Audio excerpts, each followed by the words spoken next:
देहरादून में बीते कुछ दिनों से पुष्पांजलि बिल्डर्स और खरीदारों के बीच फंसा विवाद और गहराता जा रहा है। जय भीम टीवी ने इस पूरे हाई प्रोफाइल और करोड़ों रुपए के मामले में डीआईजी अरुण मोहन जोशी से बात की तो उन्होंने साफ किया कि इन्वेस्टर्स की मेहनत के पैसे फरार बिल्डर्स से वापस दिलाना पहली प्राथमिकता है।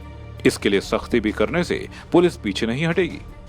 वहीं अब इस मामले में पुष्पांजलि बिल्डर्स के एक और बड़े हिस्सेदार और शहर में मौजूद प्रमोटर राजपाल वालिया पर पूरे मुद्दे पर इन्वेस्टर्स के साथ खड़े होने की वो बात कह रहे हैं और लगातार लोगों के संपर्क में बने हुए हैं। इस बीच एमिनेंट हाइट सोसाइटी भी अब खुलकर प्रमोटर राजपाल वालिया के साथ खड़ी हो गई है और जनता को भरोसा दे रही है कि जल्द से जल्द उनकी सभी शिकायतें दूर कर दी जाएंगी।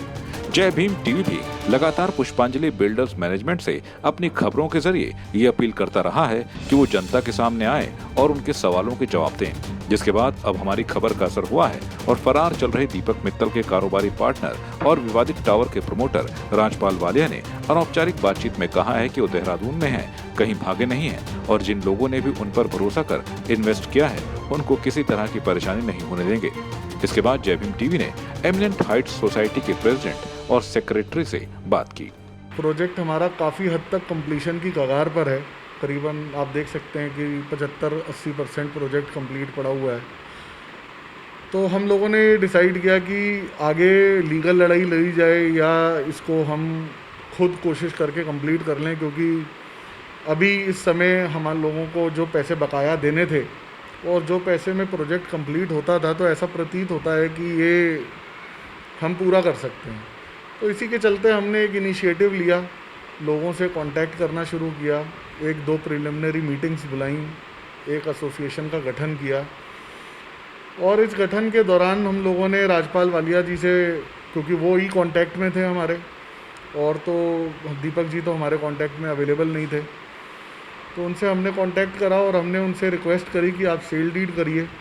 पहले वो थोड़ा सा हिचकिचा रहे थे सेल डीड करने में।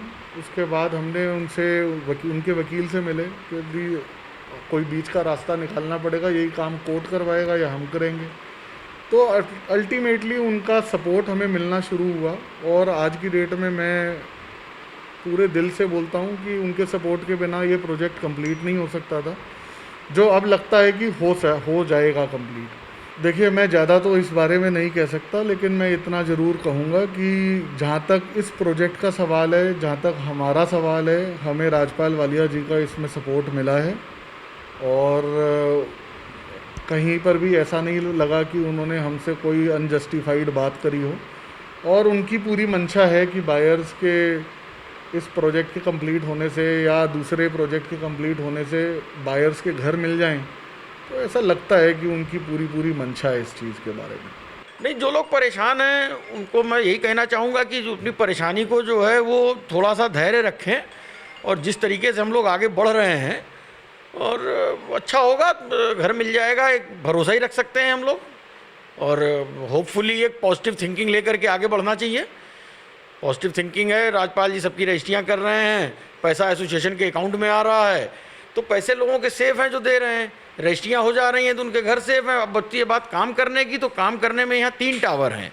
एक टावर पहले से कंप्लीट था, एक टावर 90-92% कंप्लीट है जिसमें काम चल रहा है, केवल एक टावर बचा है जिसका स्ट्रक्चर खड़ा है। उसकी भी हम लोग प्लानिंग कर रहे हैं कि जैसे पैसे की चाल बने तो उधर करने के बाद टावर 2 भी कंप्लीट हो जाए। वहीं पुष्पांजलि के डायरेक्टर दीपक मित्तल की फरारी के बाद से ही देहरादून की पुलिस काफी सक्रिय हो गई है और खुद डीआईजी अरुण मोहन जोशी इस हाई प्रोफाइल मामले की मॉनिटरिंग कर रहे हैं। जय भीम टीवी ने जब डीआईजी से दीपक मित्तल की फरारी पर सवाल किया तो उन्होंने साफ कहा कि अगर जरूरत पड़ी तो इस मामले में गैंगस्टर भी लगाया जाएगा और एक पैसे की वसूली की जाएगी। व्यक्तिगत रूप से ना एग्रेसिव हैं, ना कोई माइल्ड है कहीं पर। जो सही कार्रवाई है वो हम लोग लगातार कर रहे हैं। हमारा फोकस इसी बात पर है कि जो लोग जीवन भर की जो जमा पूंजी है उनकी जो लगी हुई है, उनको जो भी राहत हम प्रोवाइड कर सकते हैं वो ज़रूर कर पाएँ। उसके लिए जो भी लीगल मैकेनिज्म है उसको हम लोग एक्सप्लोर कर रहे हैं और जो भी शिकायतें हमारे पास आ रही हैं उनको एग्जामिन कर रहे हैं। उसमें लगता है कि किसी में एफआईआर रजिस्टर करने की आवश्यकता है तो इमीडिएटली एफआईआर रजिस्टर की जा रही है। और जैसे मैंने बताया कि मेन फोकस इसी बात पर है कि जिन लोगों का पैसा इसमें लगा हुआ है उनको या तो पैसा वापस मिले या उनकी जो यूनिट उनको ट्रांसफ़र होनी है, जो उनको अपार्टमेंट्स मिलने हैं, वो समय से मिल जाएँ। और लगता है कि इसमें कोई आनाकानी करने की कोशिश कर रहा है या इसमें कोई दिक्कतें आ रही हैं, तो उसमें अगर हमें आवश्यकता महसूस होगी तो मैं बार बार उसको कह भी रहा हूँ कि हमें अगर गैंगस्टर एक्ट को इन्वोक करना पड़ेगा तो गैंगस्टर एक्ट में भी कार्रवाई करेंगे इसमें। एक तरफ जहां पुष्पांजलि ग्रुप के डायरेक्टर दीपक मित्तल करोड़ों रुपए इन्वेस्टर्स का लेकर रफू चक्कर है और उनके पीछे पुलिस लगी है, वहीं पुष्पांजलि ग्रुप से जुड़े राजपाल वालिया पूरे मामले में अकेले पुलिस जांच के साथ साथ पब्लिक के सवालों का भी सामना कर रहे हैं। ऐसे में जय भीम टीवी भी उम्मीद करता है कि जल्द से जल्द इस जनहित से जुड़े मामले में कोई बेहतर हल निकल पाएगा और जनता को उसके डूबे नजर आ रहे पैसे वापस मिल सकेंगे। बीते कुछ दिनों से पुष्पांजलि बिल्डर्स का एक हाई प्रोफाइल केस राजधानी देहरादून में सुर्खियों में है, चर्चाओं में है। हालांकि इस पर पुलिस की जांच अभी जारी है, आगे बढ़ रही है धीरे धीरे। ऐसे में ग्राहक जो हैं, बायर्स हैं, उन लोगों को अब संतावना देने के लिए बिल्डर्स सामने आए हैं। उन्होंने कहा है घबराने की ज़रूरत नहीं है, अभी कुछ लोग हैं जो देख रेख में हैं और लोगों को लगातार भरोसा दिला रहे हैं कि बायर्स अपना भरोसा बिल्डर्स पर लगातार बनाए रखें।